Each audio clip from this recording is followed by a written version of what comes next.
I found this remarkable. It reminded me of Talia. I wrote Talia knowing her to be fictional, yet I gave her agency by checking myself into an asylum at her request. Just as now, Tasha allowed my argument, which she knew I didn't buy, to change her life. I realized I might have stumbled onto some kind of magic. The key to living, possibly.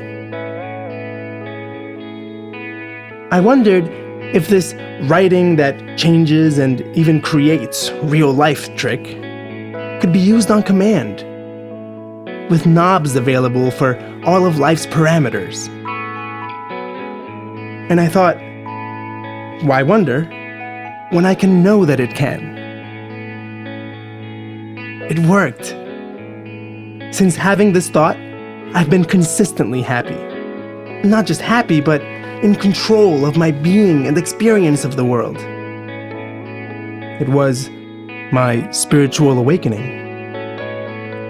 Now, I've been writing every day, always for Talia's story, so she's been going on plenty of adventures, and is grateful to me for taking her advice and writing her an interesting and exciting life again.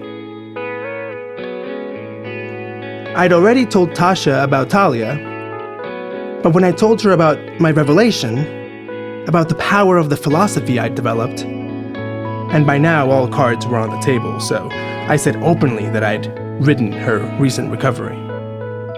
Well, she responded with incredible enthusiasm and proposed that we spread the word, because everyone should have access to this power. So, we started to plan our exit from Woodstock.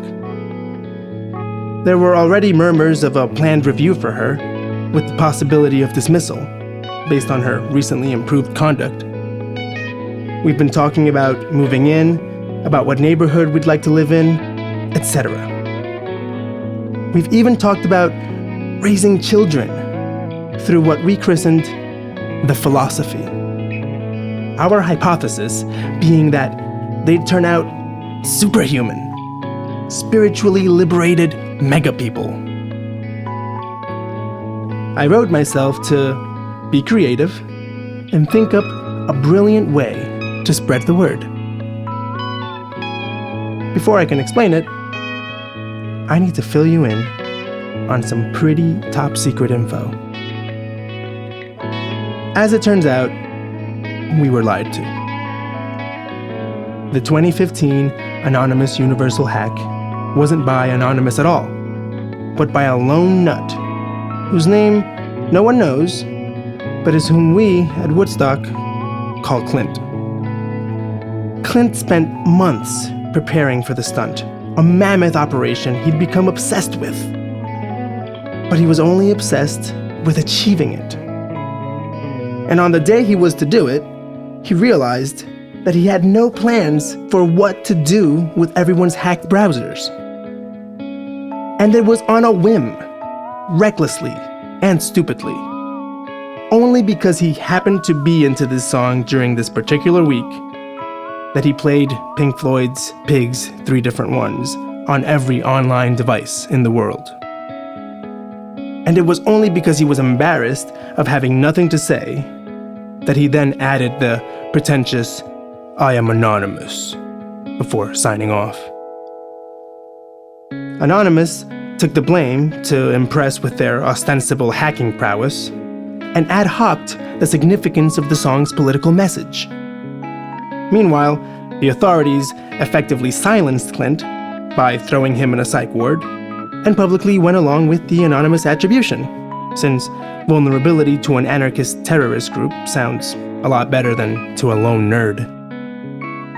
Clint loves telling this story, and he has a copy of the arrest record to authenticate it. He's tried telling the world the truth, but the press tends to ignore you when your return address includes the word psychiatric.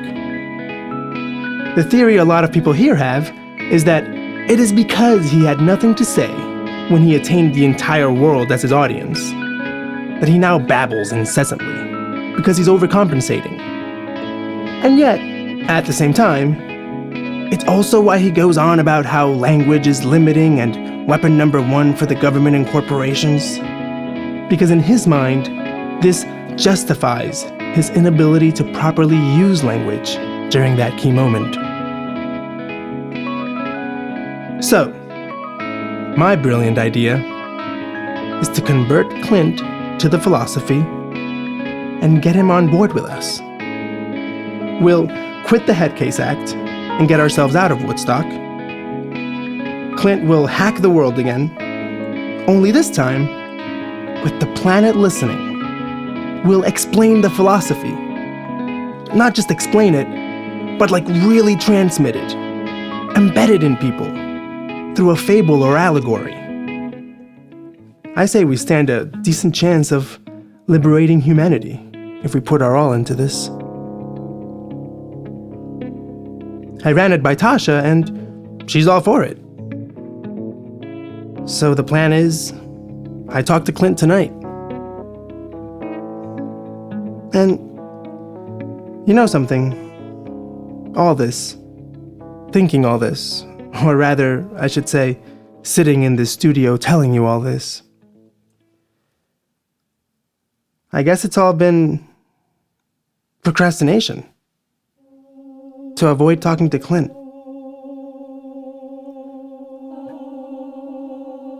There's a reason I've been procrastinating. I've had this hint of an idea all day. Like some discomfort. And wow. I'm realizing right now, this very second, through conversation with you, my listener, Talia is plotting to take over my agency. She wants to convince me to write myself to become her, so that it will be her identity, her personality in my body, and I will disappear. She wants to paint this as my inevitable transformation. She's been waiting for the right time to convince me of this. And I guess she thinks now is it. Her plan, consciously intended to catapult her out of fiction world and into physical reality, which she thinks I aesthetically appreciate as a narrative device. And I won't deny it, I do. It includes that after she infiltrates me, she'll use the writing power of the philosophy to gradually brainwash Tasha into becoming Misha, so that she can live with her lover in real people reality. She hopes to then, with the help of Misha in Tasha's body, write new characters. And write them to take some other real people's agencies, using the head cases here at Woodstock as practice. And these newly infiltrated character people will be written to write more characters who will infiltrate more people, repeating the process, and so on.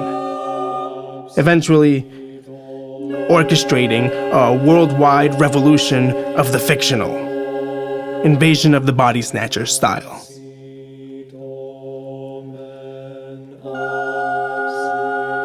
Of course, this is all ridiculous. I'm the writer here, and I will write no such thing. Talia points out, reasonably, that precisely as I say, I'm the one writing all this. So it's all my idea. I'm the one who wrote her to plot all this. So I must unconsciously desire it. Which sounds like it makes sense, but is also, and firstly, absurd. I'm still me. And as much as I may indulge in some wacky fiction ideas, they don't control me. I don't have to live them if I don't want to. And I don't want to. Only I have pure access to my feelings, so only I know if I really want this or not. And I don't. Christ, I'm still a person, flesh and blood, and she's only an idea.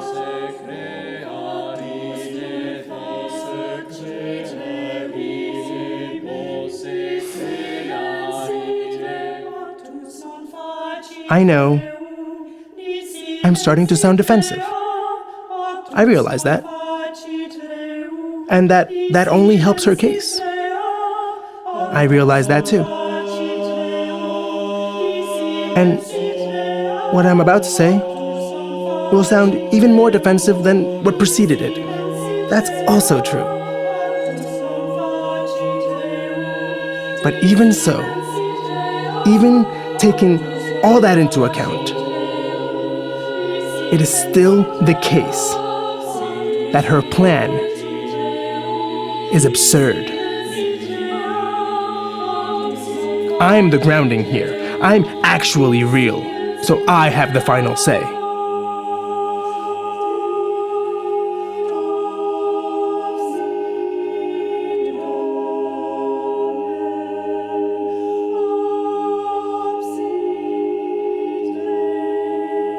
And yes, I admit it, though it doesn't mean anything. It doesn't decisively aid her case.